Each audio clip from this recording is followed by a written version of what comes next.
Could a company like L Brands, kind of get through this better? We just heard about the hand sanitizer. I know they have a myriad other issues right now. Okay, the stock is down humongous. Yeah. That's another thing. But how would you kind of separate out those who could see some positive near-term impact from those who will really be hit if we see a further drying up in mall traffic? Yeah, so L Brands, the Bath & Body Works format, could benefit from the sanitizers that they sell.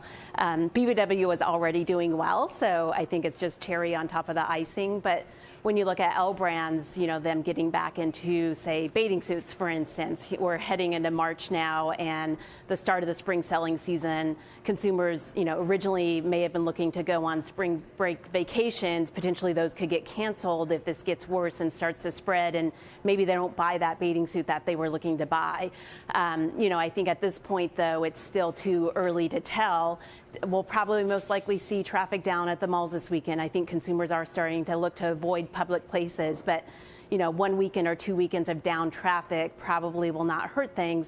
But if things do spread and get worse, I think March is more of a peak selling season for spring, right, and that could make a bigger issue for the retailers. I guess a different way of stating it is, is the price action, what's priced in now with these stocks in some cases down 15%. I would imagine it's at least a couple quarters of maybe dried up mall traffic. And also, I like the couple of names you highlight here, like a Carter's, maybe on the baby gear side, Skechers, American Eagle, Steve Madden. Why do you think they might be a little bit better positioned?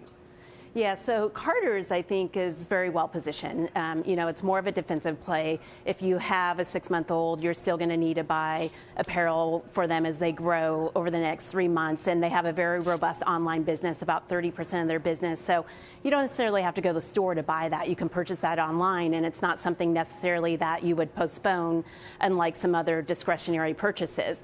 As Steve Madden, I think, while discretionary purchases could get postponed, if you're going to buy a pair of sneakers or a new pair of shoes, most likely that gets purchased when all this is said and done and things get back to normal. So, while it could get delayed, I think that it ends up getting made up in the end. Sure. And Lauren, same thing you mentioned, the companies were already this week, in the case of Bath & Body Works, starting to talk about seeing an impact from coronavirus. But who are we going to hear from in the next couple weeks? Or sure. I wonder if anyone would come out and pre-announce. That's probably way too soon to talk about. Right. Well, we've actually, I pulled some Refinitiv data earlier this morning, and so far 66 retailers have mentioned coronavirus on their earnings calls this quarter. And we're not even through the thick of it.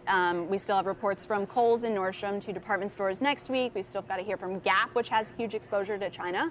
So I think we could see, a lot more to come.